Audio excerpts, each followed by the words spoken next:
Hello, friends, and a warm welcome to this latest episode of World Cricket Chat, where we preview and analyze the second Test match between India and New Zealand today. It will be played at the Eden Gardens in Kolkata. I'm Suneer Chowdhary, and as always, I have with me Shruti Chopra. Without any further ado, let's dig into this one. Welcome aboard, Shruti. Hey Suneer, yes, let's get right into it. How would you analyze India's performance in their 500 test? Well, the end result points to a crushing Indian win over the tourists, but there have been enough passages during that first Test match where New Zealand looked like they were competing hard. In fact, they had an excellent chance to take around a 100-run lead in the first innings, but it was here that the experience of the Indian spinners came handy. They took over well. Ravindra Jadeja took 5 wickets in the first innings. Ashwin had a 10-wicket haul.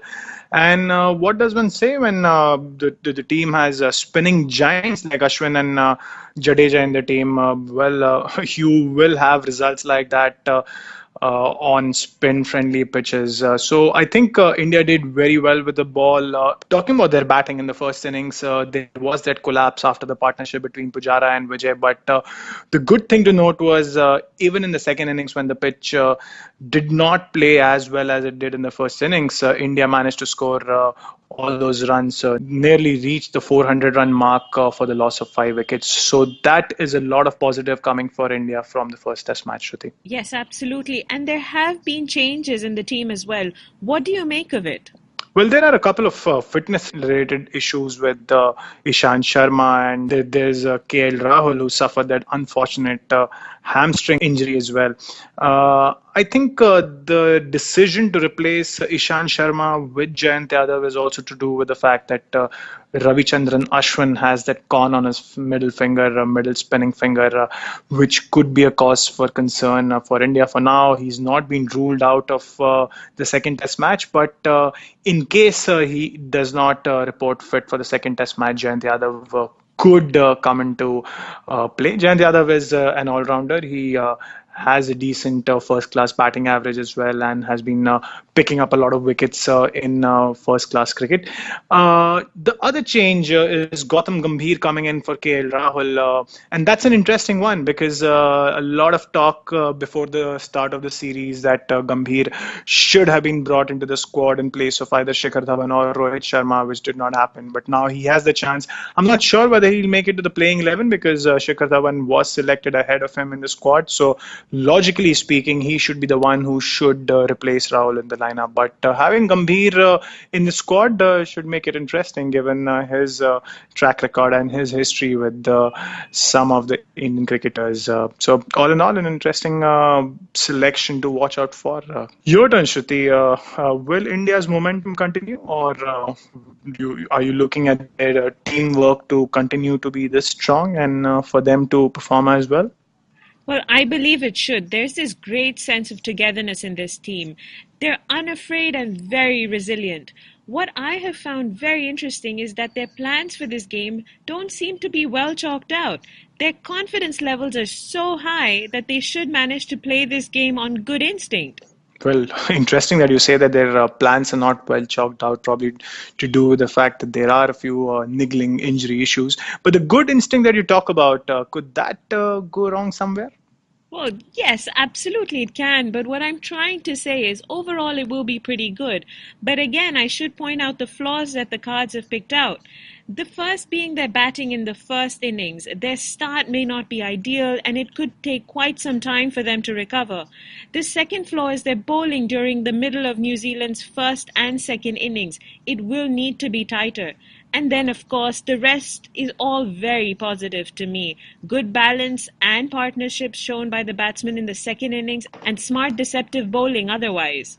See, it's not all too bad. Now, on to you and the New Zealand team. How do you see them go in this game? I suppose, despite that opening defeat, there are two things that India cannot afford to ignore about the Kiwis.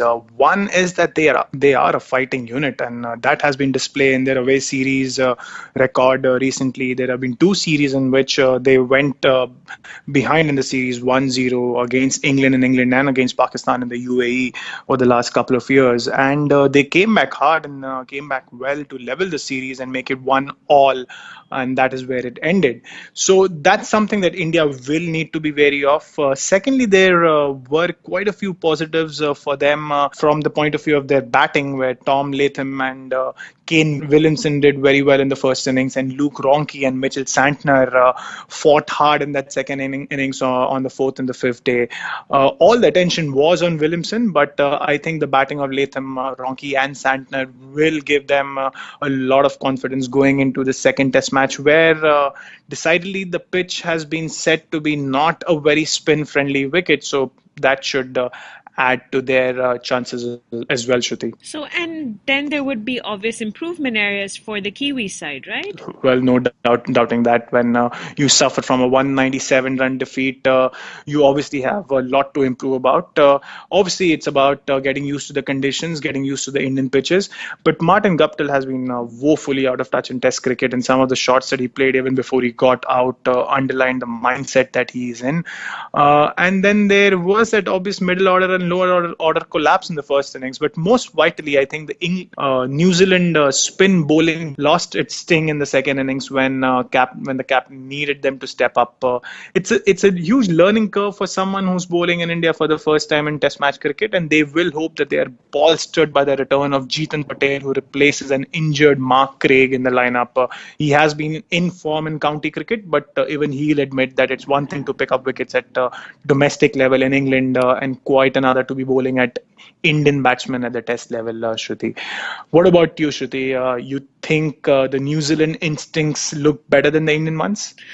Well, I'm not as impressed as I was with India's. Okay, now New Zealand, why am I not impressed? I don't see them doing justice to their batting skills in their first innings. The batsmen will need to be a lot more aggressive with their plan of attack to get on top.